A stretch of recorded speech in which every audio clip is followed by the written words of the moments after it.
Olá, tudo bem? Paz, tenho uma palavra de Deus para compartilhar com você na reflexão de 16 de agosto, cuja leitura do dia, Marcos 14 e Esther 7 a 10.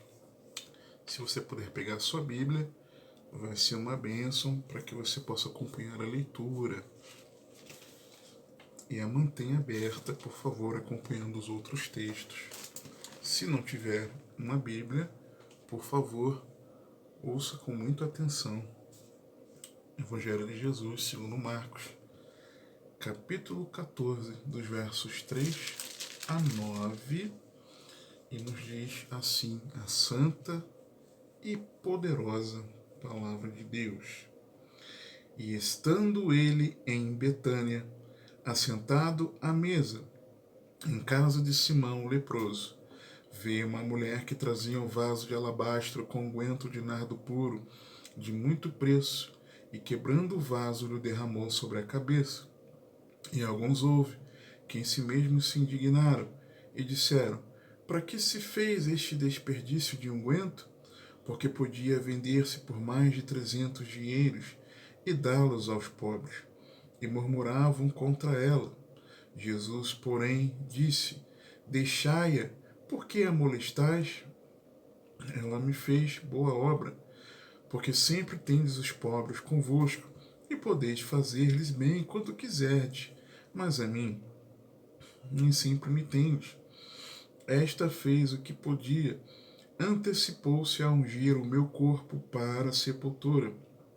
Em verdade vos digo que em todas as partes do mundo, onde este evangelho for pregado, também o que ela fez será contado para a memória sua. Você já ouviu falar em garoto propaganda, garota propaganda, em inglês o poster boy, o cover boy, a poster girl, o cover girl, quando criança, poster child.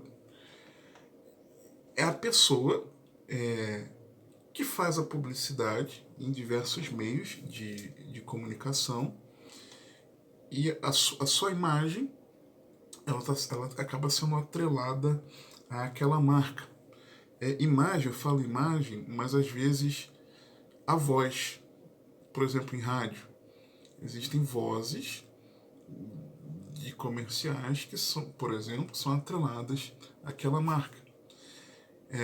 Quer ver, por exemplo, uma voz marcante, me lembrei agora, da aquela voz no aeroporto Galeão, hoje o aeroporto Tom Jobim, antigamente, era uma voz muito... me esqueci o nome da menina, Isis Ritieri, agora eu posso estar falando bobagem, mas o nome que me veio à cabeça. Uma voz marcante. A voz dela ficou atrelada aos embarques e desembarques no aeroporto. Hoje, no nosso mundo moderno,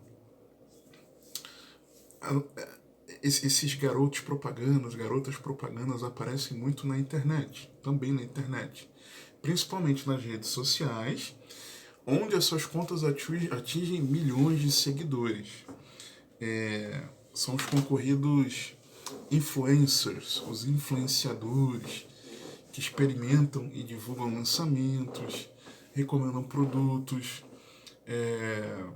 simplesmente usam roupas, sapatos, acessórios e recebendo em troca milhares de reais, foi a nossa realidade aqui no Brasil, por mencionar as marcas. Teve até uma... aqui no Brasil, tem um... Fiquei sabendo, porque eu não acompanho muito o mundo de futebol já há alguns anos. Não acompanho, bem da verdade. Já há alguns anos. Mas eu vi, me chamou a atenção alguém comentar, falar alguma coisa, algum vídeo sobre um rapaz chamado Luva de Pedreiro. Luva de Pedreiro, aí eu fui pesquisar sobre ele, e aí vi que era alguma coisa sobre o contrato dele, algo assim. Aí eu fui ver sobre ele e vi que é um rapaz que tem habilidade com a bola, morava no Nordeste do Brasil e de família simples, de poucas condições financeiras. E ele começou a gravar os vídeos dele no YouTube. Os vídeos começaram a viralizar e colou um agenciador, não, como é que se fala? Um empresário, vou chamar empresário, que viabilizou alguns contratos em que ele seria garoto propaganda. Então ele começou a receber aporte financeiro por conta da mídia. Fez participações na TV, em jogos de futebol, esteve junto de famosos e, teoricamente, contratos recebendo bastante dinheiro, e trouxe algumas complicações. Depois de um tempo ele quis desfazer a sociedade para ser agenciado por outro, e se não me engano quem estava agenciando agora é uma empresa daquele jogador de futsal, o Falcão. Eu vi por alto, né? Assisti algum vídeo ou outro por alto, só para me inteirar sobre a questão da publicidade, do marketing. E esse mundo tem funcionado assim, tá? Comerciais aí que você vê. Você tem. Eu lembrei daquele do acho que da palha de aço, tem aquele nome que é bom, né? E dos produtos da empresa, aquele rapaz que era o garoto propaganda durante muitos e muitos anos, deve se lembrar dele, e de várias outras marcas, tá? Só que, presta atenção, mais do que uma garota propaganda, Jesus fez daquela mulher a embaixadora oficial do Evangelho. Ah, isso é demais. Porque Jesus disse assim: em verdade vos digo que em todas as partes do mundo, onde este Evangelho for pregado, aqui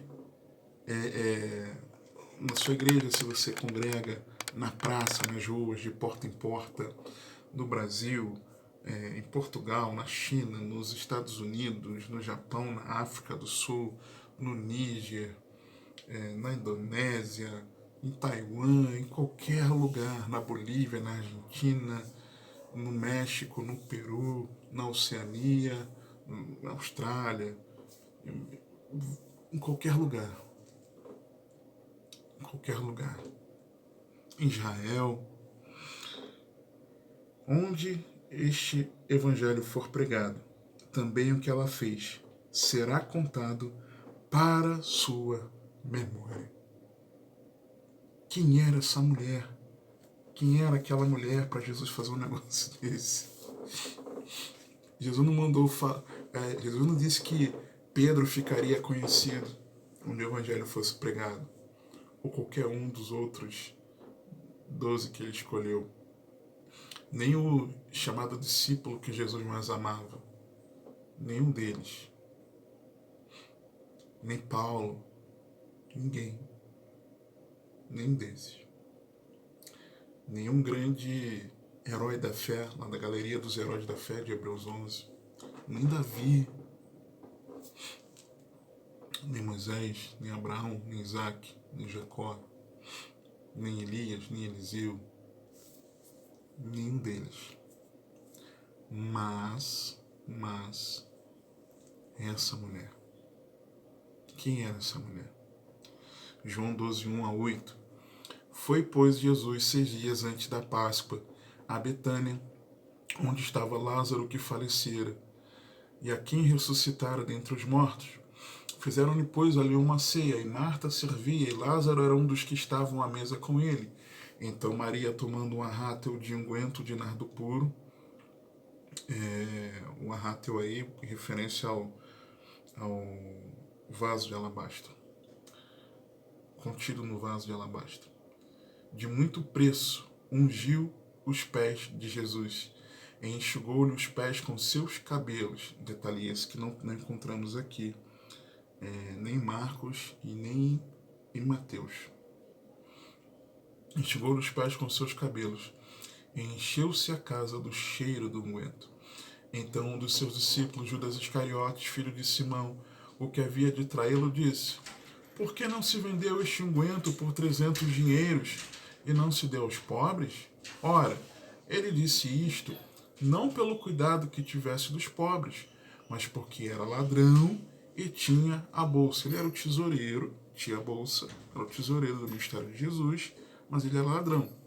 Ele pegava um pouco para ele. E tirava o que ali se lançava. Disse, pois, Jesus: Deixai-a, porque para o dia da minha sepultura guardou isto. Porque os pobres sempre os tendes convosco, mas a mim nem sempre me tendes. Quem era aquela mulher? Aquela mulher era Maria, irmã de Lázaro e de Marta. Lázaro, o texto diz, Lázaro que falecera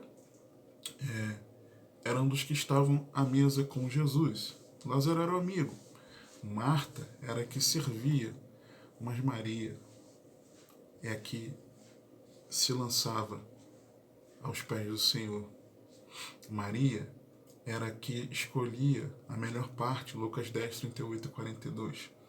E aconteceu que, indo eles de caminho, entrou Jesus numa aldeia, e certa mulher, por nome Marta, o recebeu em sua casa, e tinha esta uma irmã chamada Maria, a qual, assentando-se também aos pés de Jesus, ouvia a sua palavra.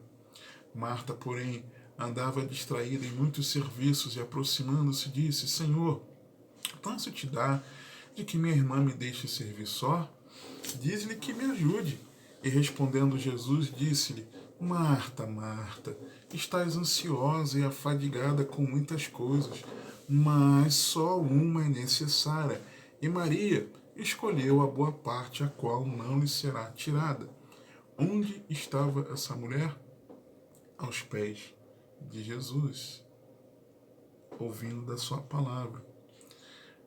Ela tinha prontidão em ir ao encontro do Senhor.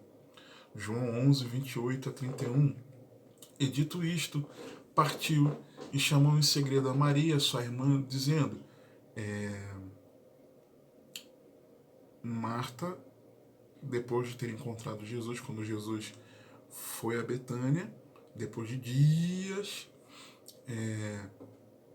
e ela conversa com o Senhor, fala sobre a ressurreição, ela mostra que era boa em teologia, mas a fé estava um pouquinho fragilizada. E aí ela chama a sua irmã, Maria, dizendo: O mestre está cá e chama-te. Ela, ouvindo isto, levantou-se logo e foi ter com ele.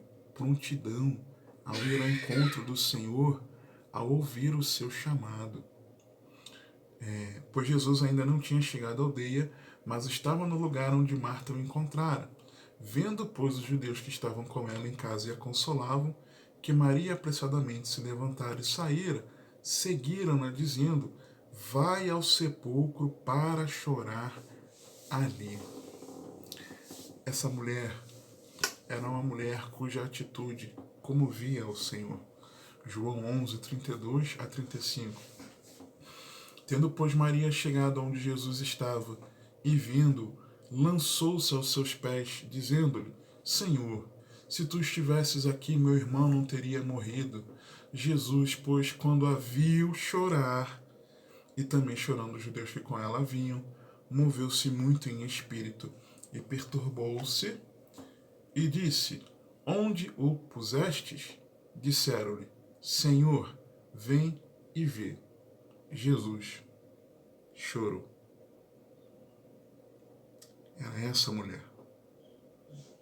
É essa mulher que Jesus fez a embaixadora oficial do Evangelho.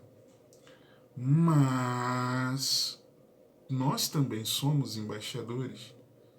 Nós somos embaixadores de Cristo, segundo aos Coríntios 5, 18 a 21.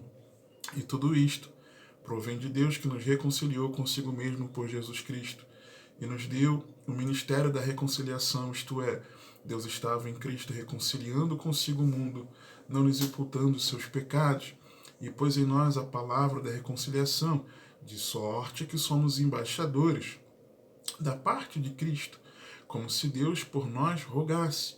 Rogamo-vos, pois, da parte de Cristo, que vos reconcilieis com Deus. Aquele que não conheceu o pecado fez pecado por nós, para que nele fôssemos feitos justiça de Deus. Nós somos embaixadores das igrejas de Cristo. Segundo Coríntios 8, 23. Quanto a Tito, é meu companheiro e cooperador para convosco. Quanto a nossos irmãos, são embaixadores das igrejas e glória de Cristo. Somos também embaixadores do Evangelho. Efésios 6, 18 a 20. Aquele texto da armadura de Deus. Orando em todo o tempo, com toda oração e súplica no Espírito, e vigiando nisto, com toda perseverança e súplica por todos os santos, e por mim, para que me seja dada no abrir da minha boca a palavra com confiança, para fazer notório o mistério do Evangelho, pelo qual sou embaixador, em cadeias, para que possa falar dele livremente, como me convém falar. Nós também fomos feitos embaixadores do Evangelho. O Evangelho é o meio pelo qual nós servimos a Deus. O Evangelho é a mensagem que deve ser pregada em cooperação, viabilizado pelo Senhor, conduzindo as vidas em abnegação e renúncia, enfrentando o combate de perturbadores e a batalha espiritual. O Evangelho é vivido de forma digna, obedecido em esperança, em uma confessada submissão. O Evangelho é sobre Jesus, a salvação. O Evangelho é sobre Cristo, o Messias, que por todas as Escrituras foi prometido ser enviado por Deus para a redenção. O Evangelho é sobre o Filho de Deus, o unigênito do Pai, em quem devemos ter fé. O Evangelho proclama que somente pela graça de Deus nós somos salvos por meio da fé em Jesus Cristo, que morreu a morte, que era nossa, por causa dos nossos pecados, para que nós sejamos perdoados, tenhamos relacionamento com Deus, recebamos o Espírito Santo, que nos capacita a andar em novidade de vida e para que tenhamos vida eterna. O Evangelho nos chama a seguir a Cristo, num novo significado de vida, com a missão de fazer discípulos. O Evangelho é Jesus Cristo, com quem temos um encontro como nosso Senhor e Salvador pessoal para sempre. Jesus é o Evangelho. Então, por que Jesus disse que o Evangelho, onde o Evangelho fosse pregado, essa mulher, o que ela fez, ficaria conhecido? Porque se o Evangelho é Cristo, vivermos o Evangelho é ter um relacionamento com Jesus. E foi o que essa mulher demonstrou. Jesus é o Evangelho. A vida eterna consiste em ter um relacionamento pessoal com Ele desde agora. João 17, 3. E a vida eterna é esta, que conheçam a Ti como só por único Deus verdadeiro e a Jesus Cristo a quem enviaste. Com a história dessa mulher, nós aprendemos preciosos princípios sobre o Evangelho. São lições da embaixadora do Evangelho. Primeiro, versículo 3, parte A.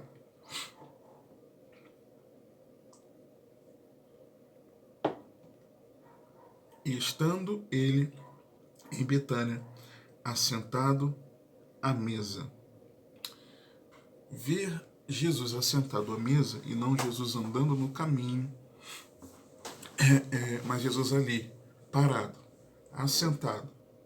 Eu agora estou sentado. Jesus estava ali assentado. Então a pessoa que chegasse ali encontraria um Jesus acessível. Jesus, ele é acessível. João 4, 6 a 14. E estava ali a fonte de Jacó.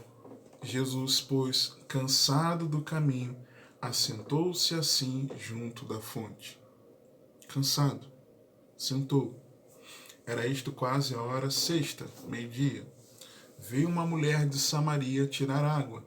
Disse-lhe Jesus. Ela só encontrou Jesus porque Jesus estava disponível para ela naquele momento. Disse-lhe Jesus: dá-me de beber, porque seus discípulos tinham ido à cidade comprar comida. Disse-lhe, pois, a mulher samaritana: como sendo tu judeu, me pedes de beber a mim, que sou mulher samaritana? Porque os judeus não se comunicam com os samaritanos. Já falei isso aqui N vezes nas reflexões. Não vou explicar agora aqui para ganharmos tempo, porque não é o foco. Jesus respondeu e disse-lhe: se tu conheceras o dom de Deus, o presente de Deus, e quem é o que te diz, dá-me de beber, tu lhe pedirias, e ele te daria água viva.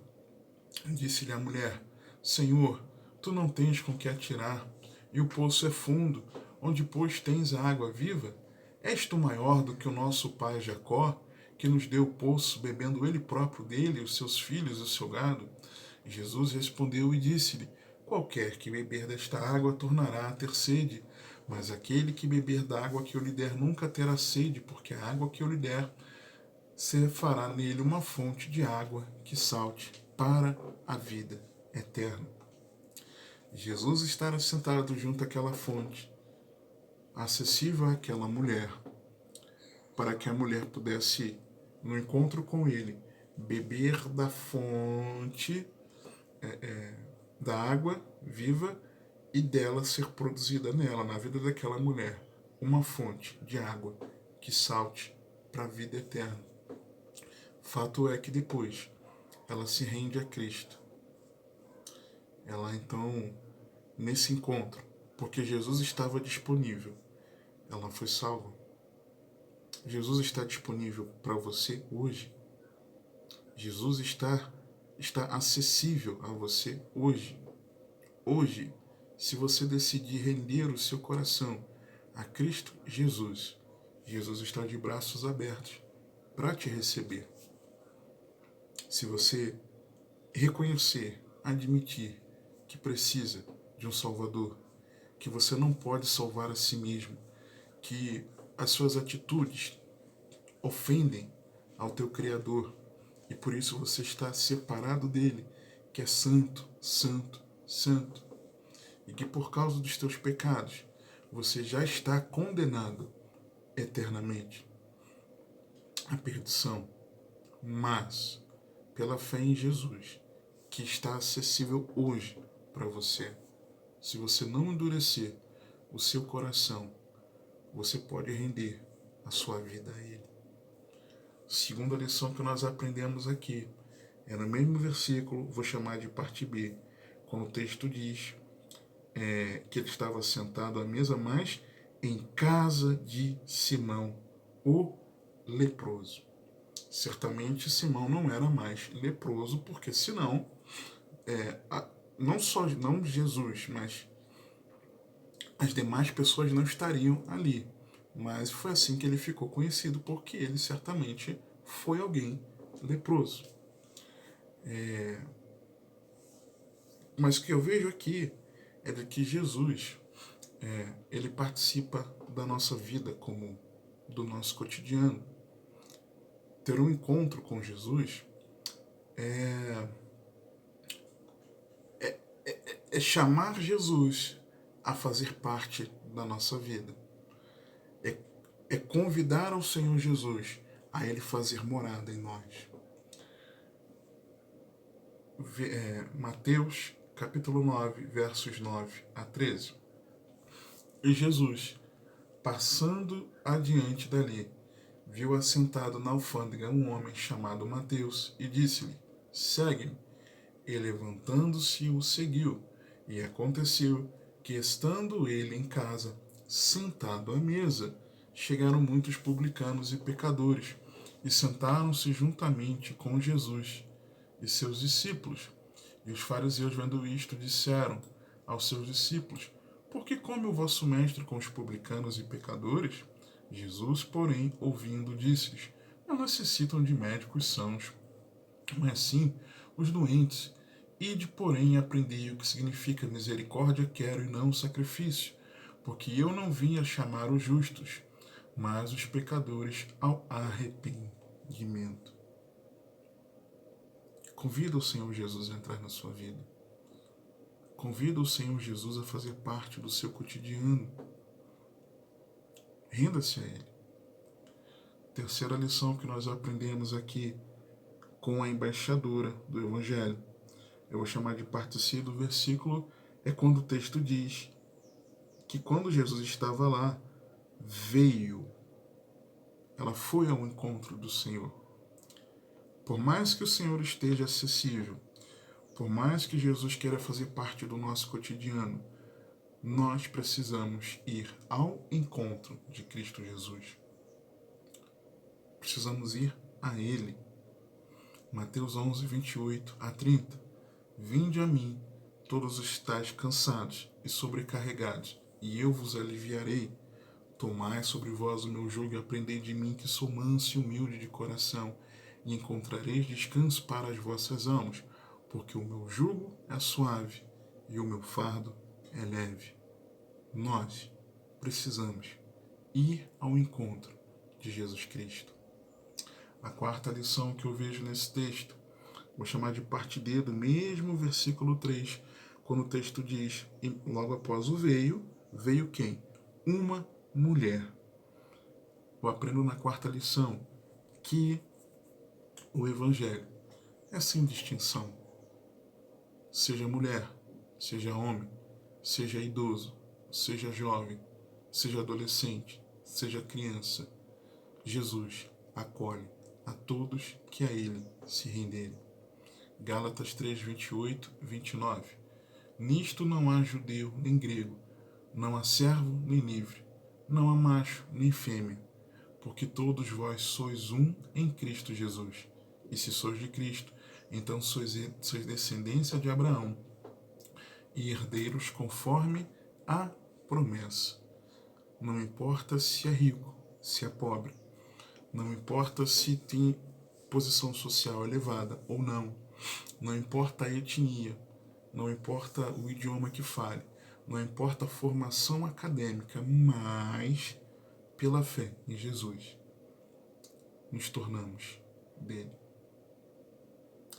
Quinta lição que eu aprendo nesse texto, no mesmo versículo 3 de Marcos 14, vou chamar de parte E, é de que aquele que é alcançado pelo Evangelho, corresponde ao Evangelho, é quem demonstra o reconhecimento de que encontrou a verdadeira preciosidade.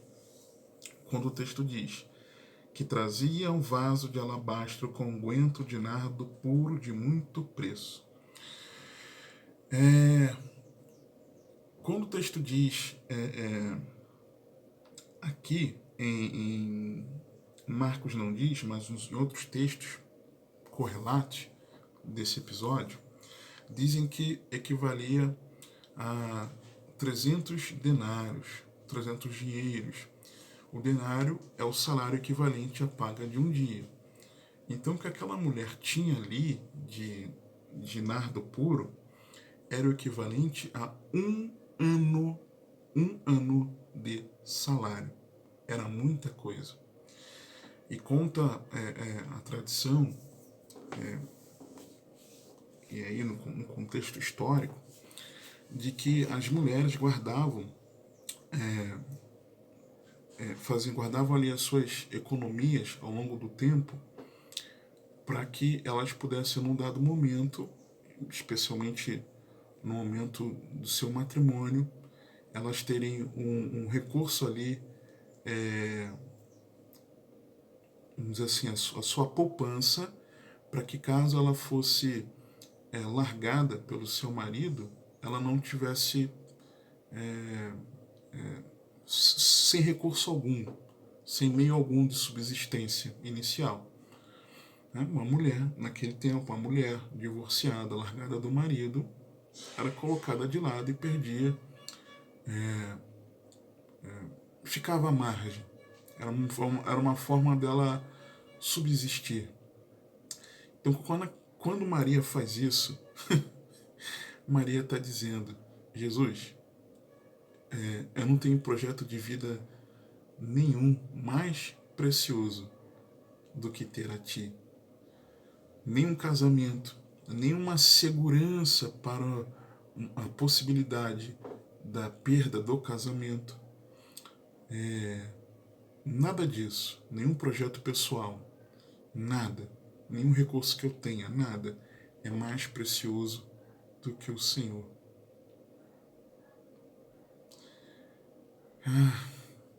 A quem tenho no céu, além de Ti. E a quem na terra eu tenha de mais precioso do que o Senhor. Jesus é o mais precioso no céu. E é o de mais precioso aqui também na terra. Lembra que a vida eterna começa aqui? Conhecendo Ele aqui? Jesus é o bem mais precioso daquele que de verdade corresponde ao Evangelho. Jesus é o seu bem mais precioso. Jesus é o meu bem mais precioso. 1 Pedro 1, 18 e 19. Sabendo que não foi com coisas corruptíveis como prata ou ouro, ou unguento de nardo puro, que foste resgatados da vossa vã maneira de viver que por tradição recebeste dos vossos pais, mas com o precioso sangue de Cristo, como de um cordeiro imaculado e incontaminado. Um cordeiro, o cordeiro de Deus, que tira o pecado do mundo. Com o precioso sangue de Jesus derramado por causa do meu pecado, por causa do seu pecado. O que mais poderia ser precioso para nós? Sexta verdade que eu aprendo nesse versículo é na parte F, quando o versículo diz a verdade é a rendição, a entrega total, porque quando o vaso diz e quebrando o vaso, lhe derramou sobre a cabeça. Ela não aspergiu um pouquinho, ela não botou só um tiquinho, ela quebrou e derramou tudo sobre o Senhor. Foi uma entrega total, porque Jesus é o bem mais precioso. Me lembra de Paulo, Filipenses 3, 2 a 11. Guardai-vos dos cães, guardai-vos dos maus obreiros, guardai-vos da circuncisão, porque a circuncisão somos nós que servimos a Deus em espírito e nos gloriamos em Jesus Cristo, e não confiamos na carne, ainda que também podia confiar na carne. Se algum outro cuida que pode confiar na carne, ainda mais eu, circuncidado ao 8º dia da linhagem de Israel, da tribo de Benjamim, hebreu de hebreu, segundo a lei, fui fariseu, segundo o zelo perseguidor da igreja, segundo a justiça que há na lei irrepreensível, mas o que para mim era ganho, reputei-o perda por Cristo. E na verdade tenho também por perda todas as coisas, pela excelência do conhecimento de Cristo Jesus, meu Senhor, pelo qual sofri a perda de todas estas coisas, e as considero como escória, para que possa ganhar a Cristo, e seja achado nele, não tendo a minha justiça que vem da lei, mas a que vem pela fé em Cristo, a saber, a justiça que vem de Deus pela fé, para conhecê-lo, e a virtude da sua ressurreição, e a comunicação de suas aflições, sendo feito conforme a sua morte, para ver se de alguma maneira posso chegar à ressurreição dentre os mortos. Paulo, nesse texto, narra que entregou tudo por amor a Jesus. Será que nós entregamos todo o nosso ser por amor ao Senhor? Sétima verdade que eu aprendo nesse texto, nos versículos 4 e 5, é de que o Evangelho, viver o Evangelho, nos traz adversidades e oposições. E alguns houve que em si mesmos se indignaram, dentre eles ali o que puxou, né, a fila, Judas, e disseram: para que se fez este desperdício de unguento? Porque podia vender-se por mais de 300 dinheiros, aqui fala 300 dinheiros, lembra que eu falei? E dá-lo aos pobres, e murmuravam contra ela. Podia usar tantos outros textos, mas vou usar só João 16:33. Tenho-vos dito isto para que em Cristo, tenhais paz. No mundo tereis aflições, mas tem de bom ânimo, eu venci o mundo. Se é para ter paz em Jesus, porque ele venceu, se ele já venceu, não é que ele está vencendo, nem que ele vencerá, mas ele já venceu, isso significa que nós também, em Cristo, por Cristo, já vencemos o mundo. Pela fé nele. 1 João 5 diz: a vitória que vence o mundo é a nossa fé. Mas tem as adversidades e as oposições. Não tem o que fazer, a não ser a nós nos refugiarmos no Senhor. Falando nisso, a oitava verdade, lição, que eu aprendo nesse texto, a oitava lição da embaixadora, é no versículo 6, na parte A, é o cuidado e a proteção que nós temos no Senhor. Jesus, porém, disse: deixai-a, por que a molestais? Jesus nos defende. Jesus cuida de nós. Jesus nos protege. João 10, 27-30. As minhas ovelhas, ou seja, ele é o bom pastor, ouvem a minha voz, e eu conheço-as, e elas me seguem, e dou-lhes a vida eterna, o cuidado dele, e nunca hão de perecer, e ninguém as arrebatará da minha mão. Meu Pai, que mais deu, é maior do que todos, e ninguém pode arrebatá-las da mão de meu Pai. E eu e o Pai somos um. Cuidado e proteção. A nona lição que eu aprendo nesse texto, no verso 6, na parte B, é sobre o Evangelho. Viver o Evangelho é ter atitudes práticas. Não é ficar no blá blá blá. Não é ficar no blá blá blá da reflexão. Falando de mim. É eu, no meu cotidiano, eu viver o Evangelho começando do meu lar. Como o texto diz, né? Ela fez-me boa obra. Tiago 1, 22-25. E sede cumpridores da palavra, e não somente ouvintes, enganando-vos a vós mesmos, porque se alguém é ouvinte da palavra e não cumpridor, é semelhante a um homem que contempla ao espelho o seu rosto natural, porque se contempla a si mesmo e vai-se, e logo se esquece de como era. Aquele, porém, que atenta bem para a lei perfeita da liberdade, nisso persevera, não sendo ouvinte esquecediço, mas fazedor da obra, este tal será bem-aventurado no seu feito. Prática. 10ª lição da embaixadora do reino, do Evangelho, é a oportunidade não é eterna. Jesus está acessível, mas a oportunidade não é eterna. Vai chegar um fim. Versículo 7. Porque sempre tendes os pobres convosco, e podeis fazer-lhes bem quando quiserdes, mas a mim nem sempre me tendes. Ali era para dizer que chegaria um tempo que Jesus não estaria mais com eles, fisicamente. Só depois, na glória. Mas pensar nisso é pensar que nem sempre Jesus estará acessível aqui na Terra. Haverá um tempo em que a porta da graça vai se fechar e não haverá mais oportunidade para arrependimento. Hoje é o dia. Não amanhã, não depois. 2 Pedro 3, 9 e 10. O Senhor não retarda a sua promessa, ainda que alguns a tenham por tardia, mas é longânimo para conosco, não querendo que alguns se percam, senão que todos venham a arrepender-se.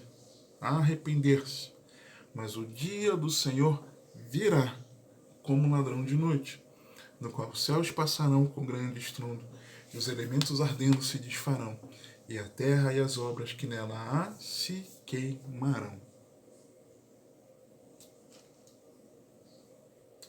Deus está sendo longânimo conosco, mas uma hora a oportunidade acaba. A 11ª verdade, penúltima, é a identificação com a morte de Cristo, que eu encontro no verso 8. Esta fez o que podia, antecipou-se a ungir o meu corpo para a sepultura. Quando nós vamos para a morte do Senhor, o seu sepultamento, as mulheres não conseguem ungir o Senhor, embalsamar, não conseguem ungir, preparar o corpo. Interessante isso. Gálatas 2:20. Já estou crucificado com Cristo, e vivo não mais eu, mas Cristo vive em mim. E a vida que agora vivo na carne, viva pela fé do Filho de Deus, o qual me amou e se entregou a si mesmo por mim. Você precisa se identificar com a morte de Jesus. Jesus morreu no seu lugar para te salvar. 12ª lição e última da embaixadora do Evangelho é de que existe um memorial. Versículo 9. Em verdade vos digo que em todas as partes do mundo, onde este Evangelho for pregado, também o que ela fez será contado para sua memória. Está registrado lá no livro da vida. Apocalipse 3:5. O que vencer será vestido de vestes brancas, e de maneira nenhuma riscarei o seu nome do livro da vida, e confessarei o seu nome diante de meu Pai e diante dos seus anjos. Será que nós temos um memorial com o Senhor nos céus? Nós precisamos também, a partir dessas lições, correspondendo ao Evangelho, nós também sermos verdadeiros embaixadores de Cristo, da sua igreja e da sua mensagem, o Evangelho. Mais do que uma garota propaganda, Jesus fez dessa mulher, Maria, embaixadora do reino, embaixadora do Evangelho de Deus. Nós aprendemos que Jesus é acessível, que ele participa da vida comum, mas que é preciso ir ao encontro dele, que não há distinção, não há acepção de pessoas, que viver o Evangelho é o reconhecimento de que encontramos a verdadeira preciosidade. Isso nos leva a uma rendição e entrega total, sabendo que passamos por adversidades e oposições, mas também descansando no cuidado e na sua proteção, vivendo em atitudes práticas, sabendo que a oportunidade não é eterna, uma hora vai acabar. Identificados com a morte de Cristo, sabendo que ele morreu por nossos pecados no nosso lugar, e sabendo que se estivermos em Cristo, o nosso nome está escrito no livro da vida. Que o Senhor te abençoe e te guarde, que ele te conduza e governe a sua vida, porque você tem acesso.